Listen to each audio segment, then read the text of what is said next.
Está no ar o Oncoponto, o podcast do Grupo Sonhe, onde discutimos avanços, cuidados e inspirações em oncologia. Avanços em oncologia. Estamos mudando a história de quem? Hoje, no nosso podcast do Grupo Sonhe, tenho aqui a alegria de ter a minha amiga Vivian, oncologista, minha parceira já de muitos anos, para falar de um tema tão precioso para a gente, que é a integração do nosso cuidado com novas tecnologias, com humanização e com acesso. A difícil técnica de buscar o melhor para cada paciente, buscando as suas individualidades, e individualidades todas, inclusive sistema de saúde, onde ele está inserido, onde nós estamos inseridos, e falar um pouquinho das desigualdades que a gente tem, não só no nosso meio, mas também nacionalmente, internacionalmente, tentar entender um pouco o que isso conversa com a oncologia moderna. Que bom estar aqui com você, Vivi, é um prazer falar com você. Obrigada, André. Também para mim uma grande alegria estar de novo aqui no nosso podcast e junto com você, né? Conseguir te encontrar aqui é bastante especial e para falar desse tema que nos é tão sensível. Bom, primeira coisa, a gente se vê inundado, talvez semanalmente, às vezes diariamente até, de novos estudos, novas apresentações, incorporações de novas drogas à nossa prática clínica. Eu costumo falar que nem sempre poder prescrever algo ou ter algo registrado no nosso meio significa que a gente precise usar. A gente tem protocolos, a gente desenha protocolos de tratamento específicos para cada tipo de neoplasia, baseado em várias coisas, então em várias publicações, evidências sobre o que é possível fazer, mas nem sempre o novo é melhor, realmente melhor para aquela pessoa. Nem sempre a gente fala em curar mais, às vezes a gente fala em benefícios que são, dependendo da pessoa, mais ou menos importantes, e aí a gente já traz a questão de valores individuais, valor entregue por aquele tratamento para aquela pessoa, que tem custos envolvidos, e isso traz à tona desigualdades que, para nós, no nosso meio hoje, o mais gritante é a desigualdade SUS e privado. Então, primeiro, você já tem alguns anos de vivência de incorporação de tecnologias. O que você acha que, do ponto de vista prático na oncologia, foram os grandes avanços que a gente teve recentemente? O que mais mudou a vida dos pacientes de fato? E como tem sido difícil ou fácil decidir sobre incorporações hoje? Sim, bom, um tema bastante sensível, como eu mencionei, complexo.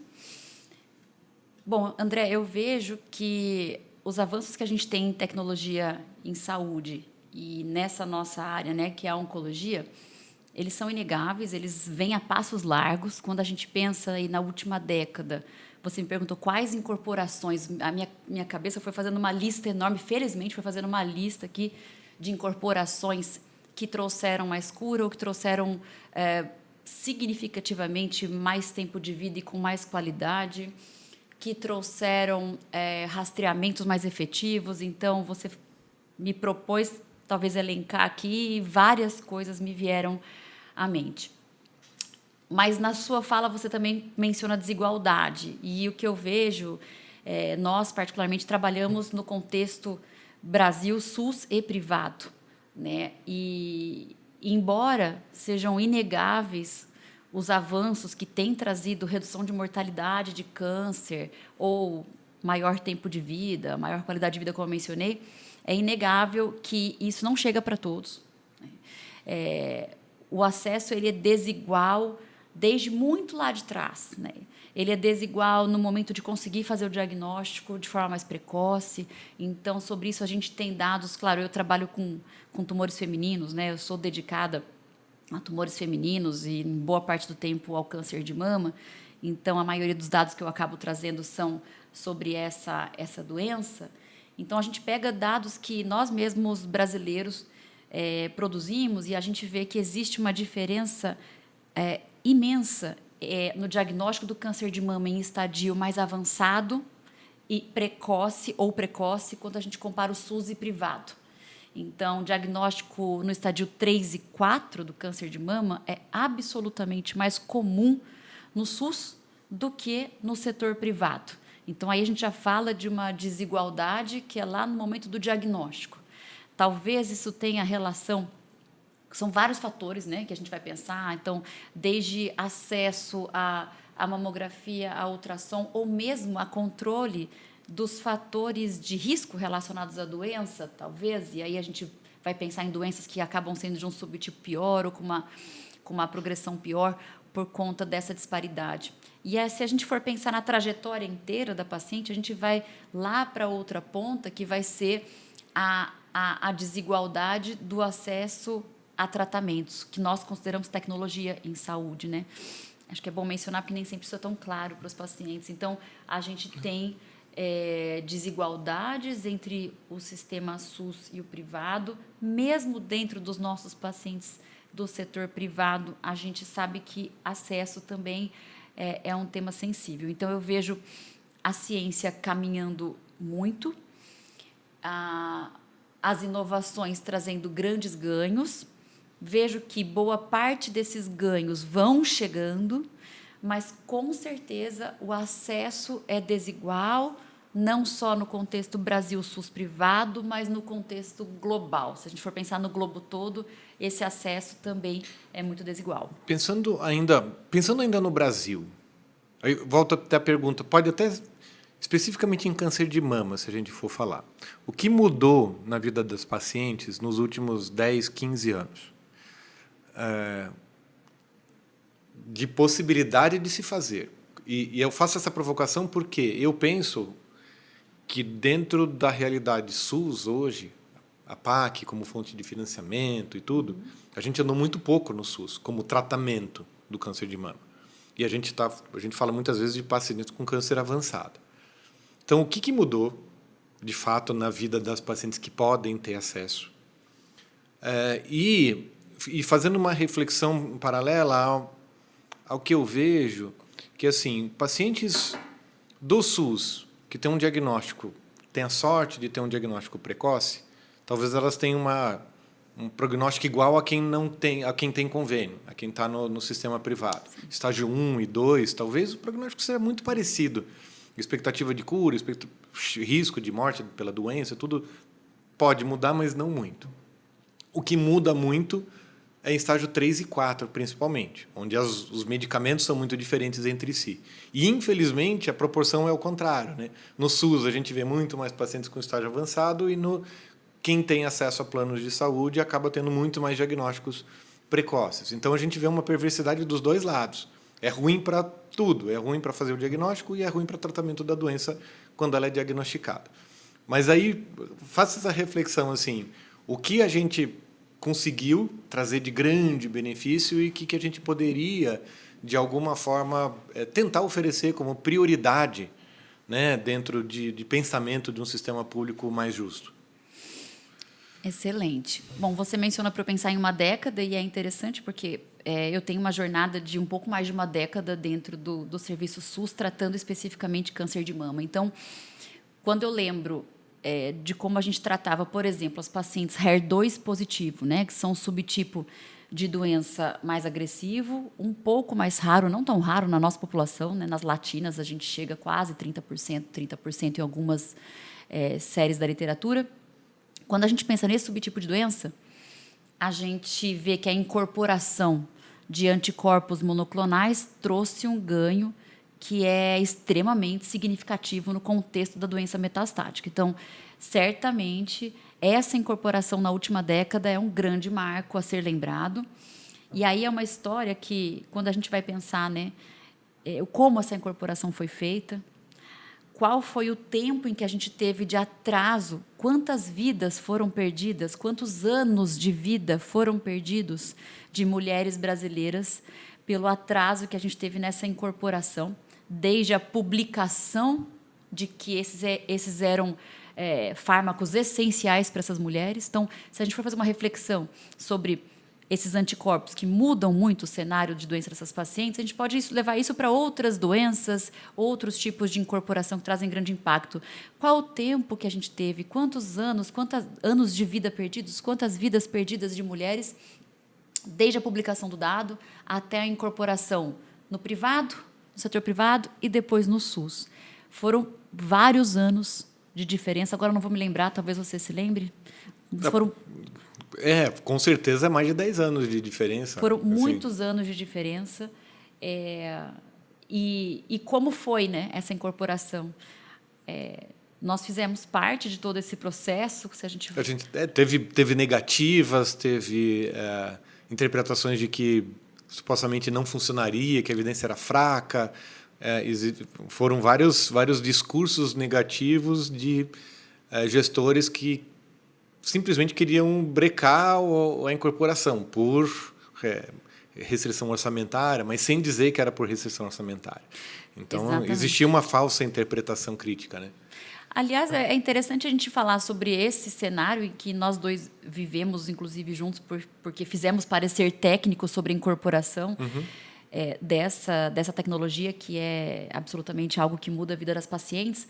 Mas é interessante a gente pensar que melhoramos nisso nessa década. Quando pensamos na incorporação agora, naquela época, as escolhas eram muito mais feitas a portas fechadas, sem a gente entender muito, sem muito controle técnico ou discussões mais críticas sobre o quanto nós podemos gastar. E quando eu digo nós, o quanto nós, Brasil, com o PIB per capita brasileiro, com a intenção da nação que temos, o quanto nós podemos gastar para cada ano de vida ganho, para cada vida salva, porque esses pareceres técnicos fazem isso, eles conseguem mensurar isso para que a gente tome essas decisões. Então, eu vejo que isso, lá atrás, a gente teve toda essa discussão, eu aprendi bastante nessa jornada, inclusive com você, nesse sentido, mas quando eu penso em 10 anos e nas outras incorporações, tivemos, nesses 10 anos, muitos atrasos. A gente tem uma incorporação atual, que são os inibidores de ciclina, que também trazem uma grande mudança no contexto do tratamento da doença do câncer de mama, com 7 anos, possivelmente, de atraso entre o setor privado e o público, mas nessa incorporação, a estruturação da incorporação já foi diferente.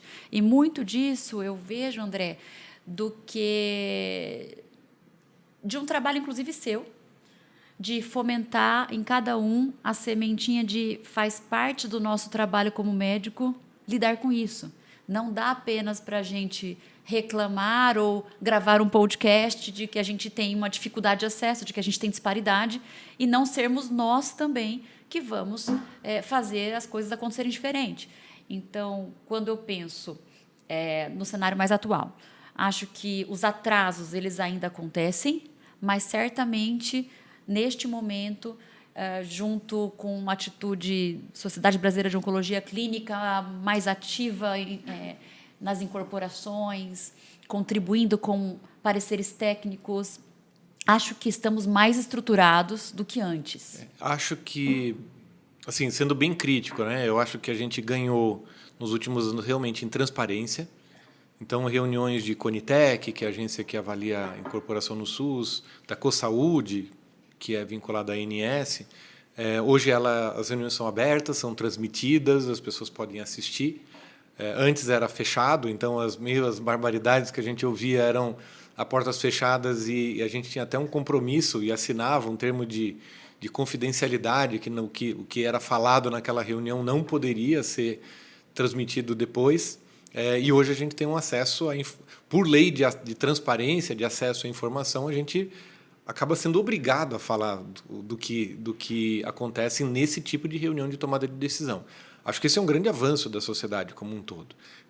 Decisões sobre saúde das pessoas não podem ser feitas de maneira confidencial. Elas têm que ser transparentes, as pessoas precisam assumir as responsabilidades.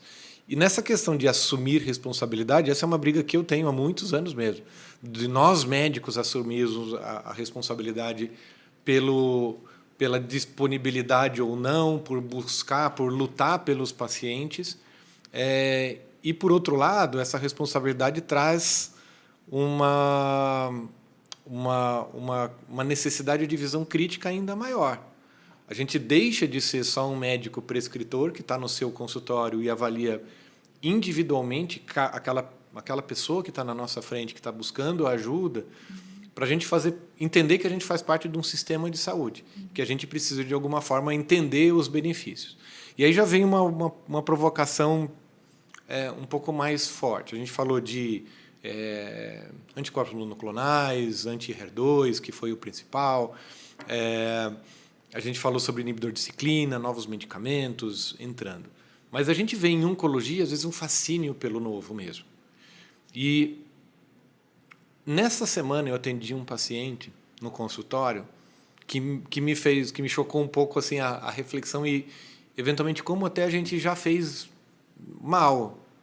Eu me incluo como classe médica, não aconteceu comigo especificamente a história antiga do paciente, mas me chamou a atenção a história, que era o seguinte: ele vem com melanoma metastático. E ele veio com um receio muito grande de tratamento.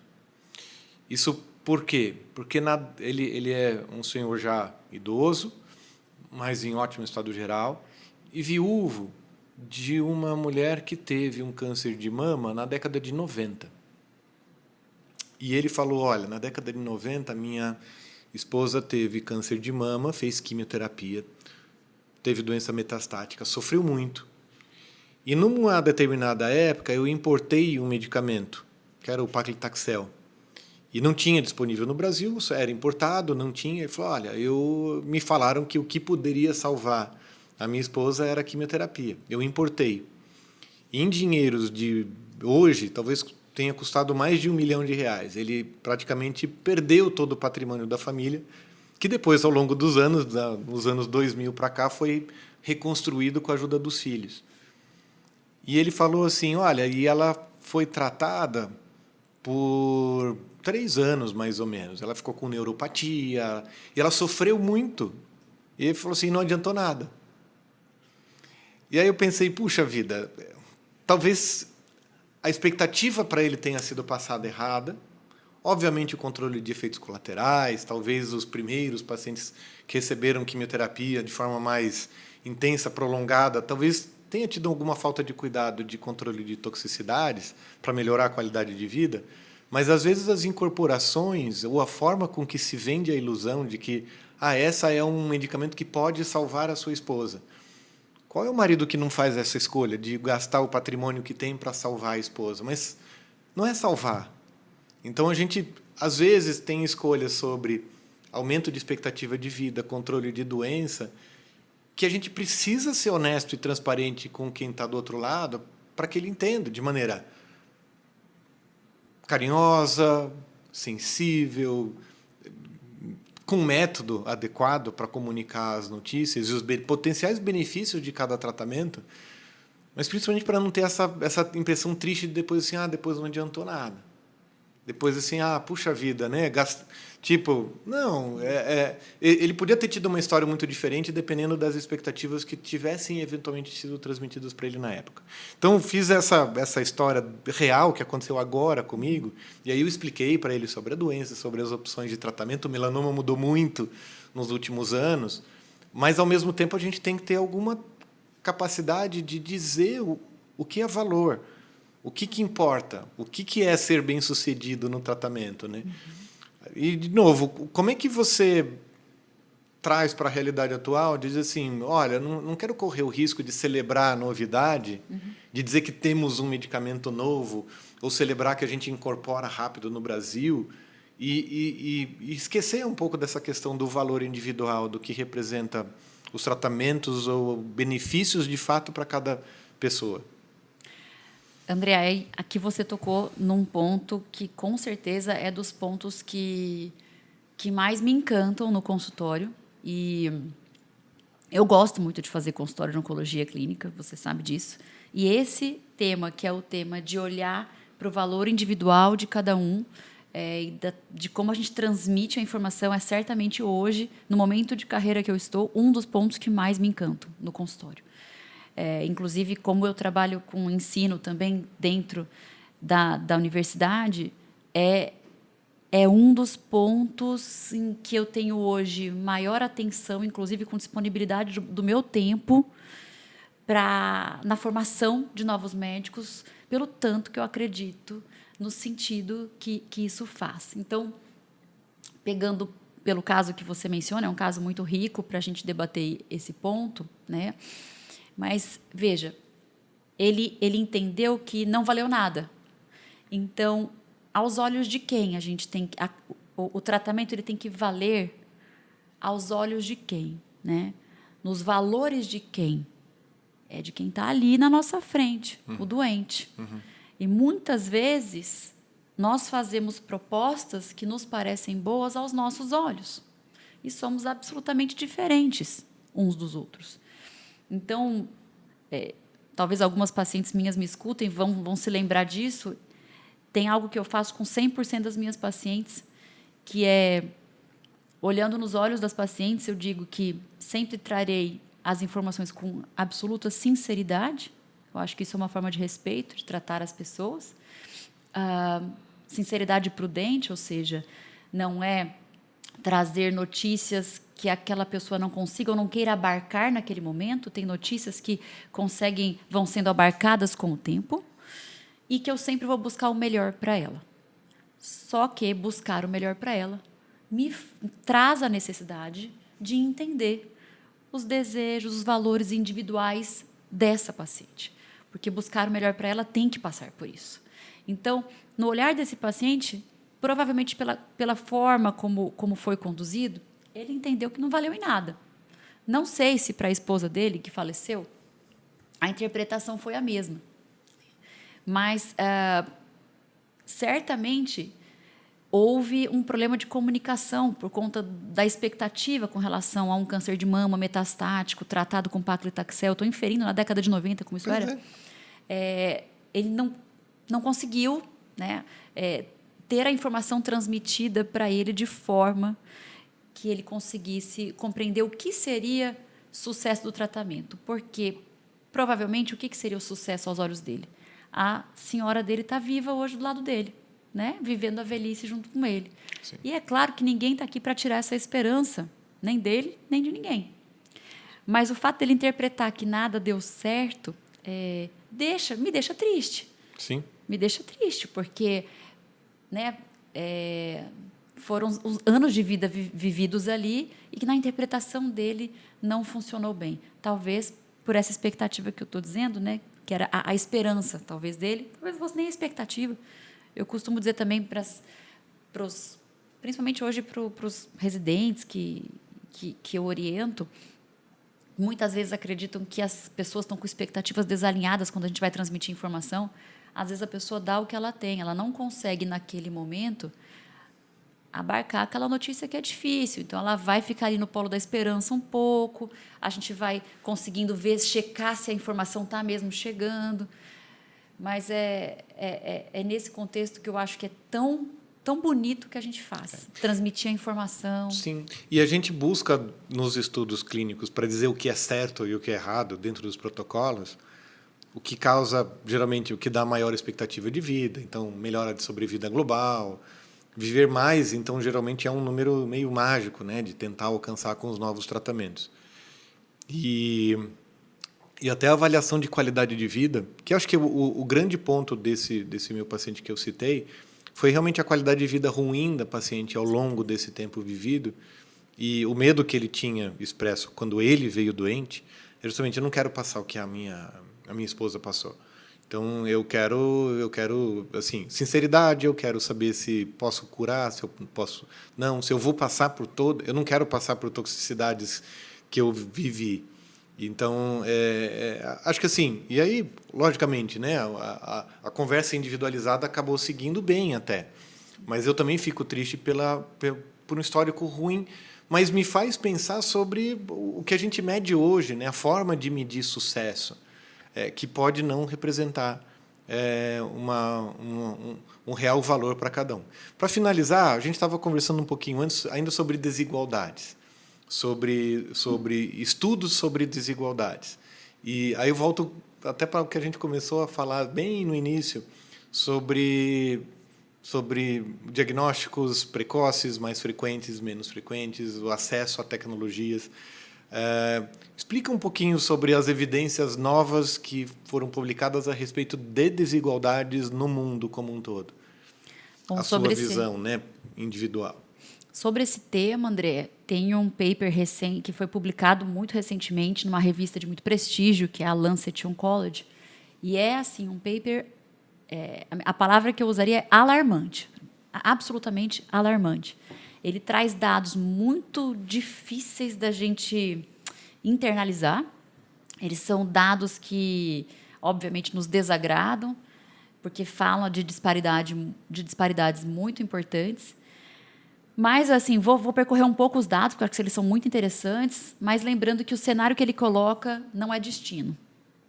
Eu acho que a gente tem a condição de olhar para esses dados e pensar para onde o mundo está indo. Não dá para a gente despencar essa ribanceira que eles estão prevendo.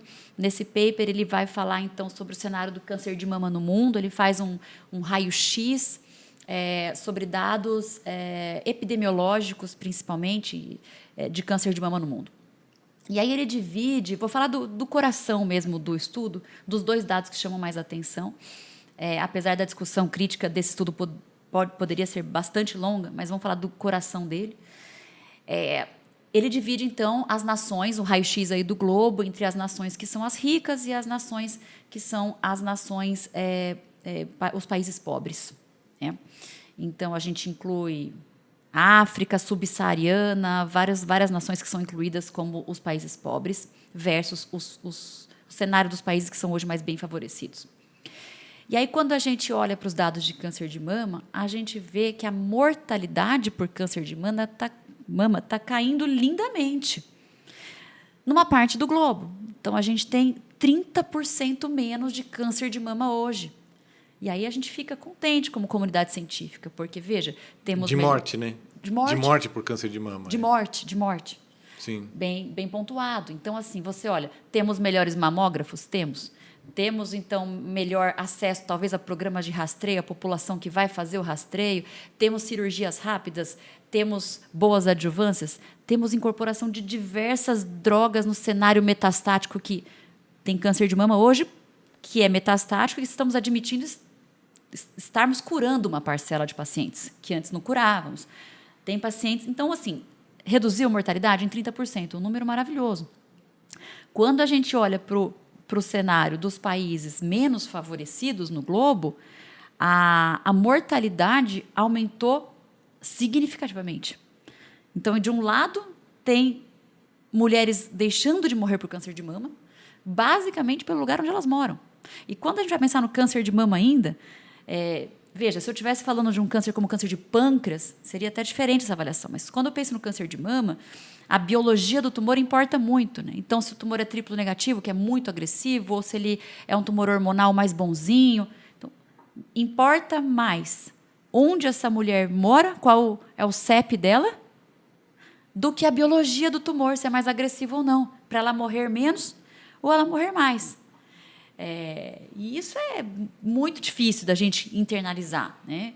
E a outra coisa que ele mostra, são vários dados, assim, mas outra coisa que ele mostra, além disso, parece que a incidência é maior nos países mais favorecidos. E isso talvez se deva ao fato das notificações serem melhores, parece que o diagnóstico é menos prevalente, muito menos prevalente, nos países menos favorecidos. É um dado que causa estranheza, certamente tem muita coisa para a gente olhar de avaliação crítica nisso, então, desde notificação ou acesso ali a diagnóstico. Então, ele percorre aí várias nuances, mas de disparidades muito grandes. E ele coloca um cenário, ele faz uma projeção. Ele faz uma projeção para daqui a muito tempo. E aí o cenário dos países que são os países pobres é muito alarmante. É catastrófico mesmo. É catastrófico. Né? E aí, quando eu falei no começo que isso seja dado e não destino, para que a gente possa mexer no que a gente está fazendo. Né? Porque não dá para a gente olhar um dado como esse e dormir tranquilo, está tudo bem. Né? E, por fim, algo que ele mostra nesse nesse artigo, que vai de encontro a outras publicações, é que 30%, ele estima que 30% de todos os casos de câncer de mama que eles avaliaram são preveníveis com estratégias ditas como prevenção primária, né? Que é aquela prevenção que a gente faz para a doença não acontecer. Não é nem o diagnóstico precoce. Então, ele mostra que 1/3 do câncer de mama no mundo é prevenível. Então, pode estar relacionado à obesidade, a outros fatores. E isso também é algo que chama atenção, porque se 30% é prevenível, talvez a gente possa mexer... Com atividade física regular, alimentação saudável, manutenção de peso. Exatamente. Né? E ele mostra isso, Incrível. a gente sabe que a obesidade se relaciona... Isso não é caro, né?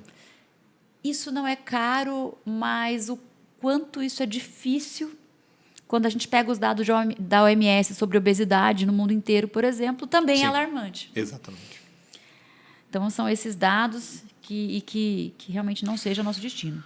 Bom, como mensagem, acho que a gente tem assim, a oncologia avançou muito e vem avançando. Acho que a gente tem expectativas enormes para ter novos medicamentos. Eu acho que a gente ainda vai ver entrada de radiofármacos, que são novos tratamentos, anticorpos, drogas conjugados, que são grandes novidades.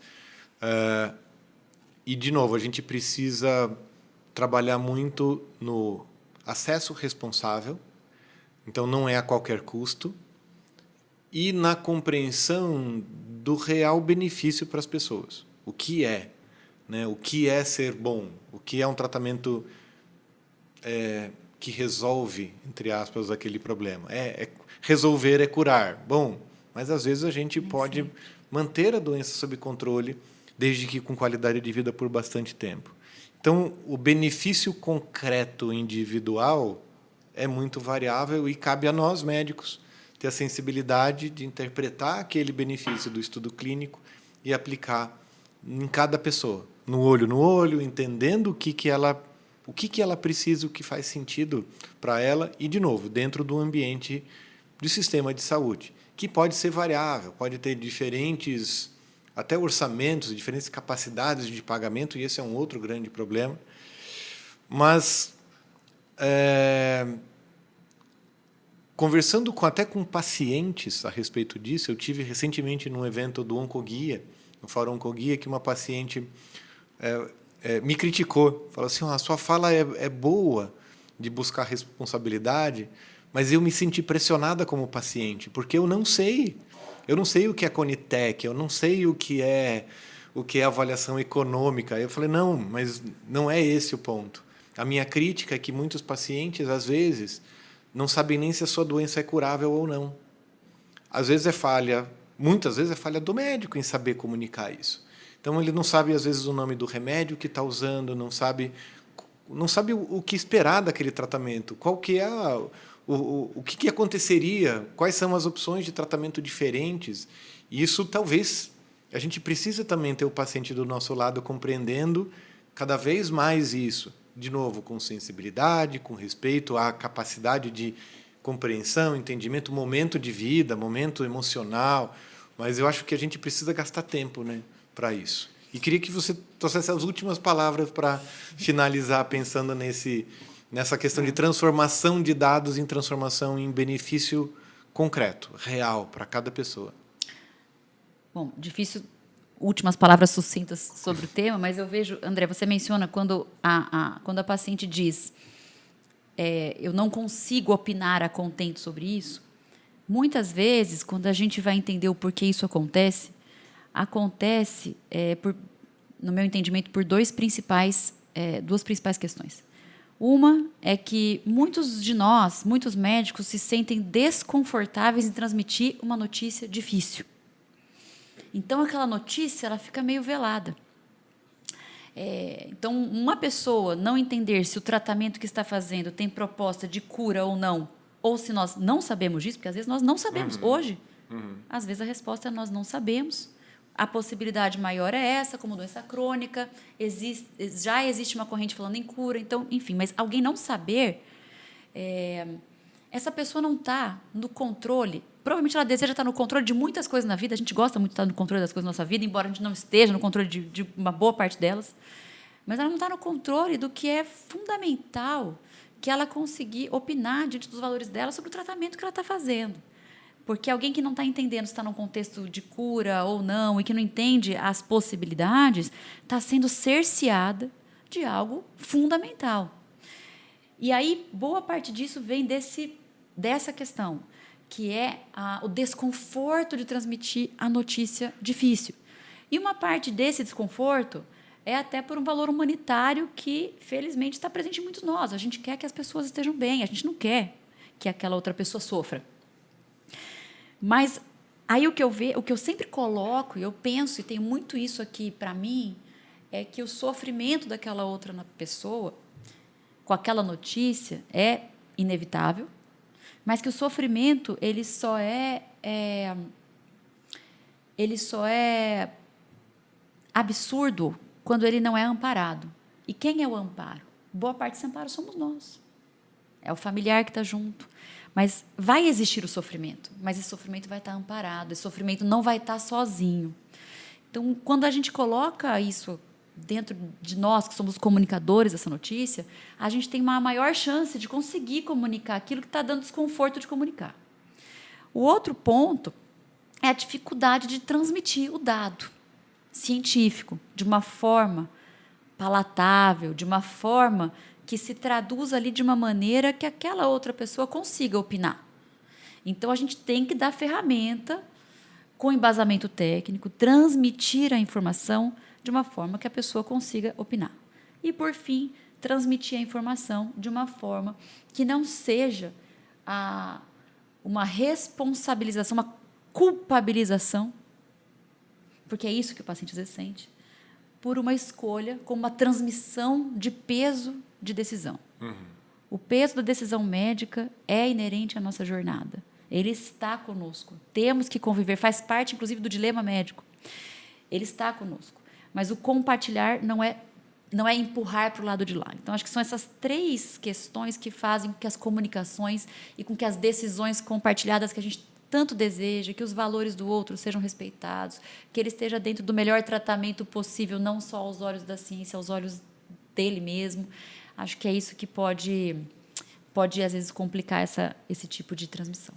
Muito bom. Bom, foi muito bom conversar com você realmente sobre o que é oncologia baseada em valor, sobre o que é incorporação de novas tecnologias no mundo real, no mundo prático, sobre desigualdade, sobre notícias difíceis. É bom conversar com você. Espero que todos tenham gostado também de ouvir essa conversa não concreta sobre o que é, mas como fazer oncologia. E, às vezes, até como é difícil a vida do oncologista, né? No seu dia a dia de tomada de decisões. Obrigado por compartilhar seus pensamentos. Obrigada. Difícil, mas bonita. É muito mais bonito. Incrível do que difícil, Sem apesar dúvida. de difícil. Muito obrigada, André, por essa oportunidade. Obrigada a todos que optaram por nos escutar.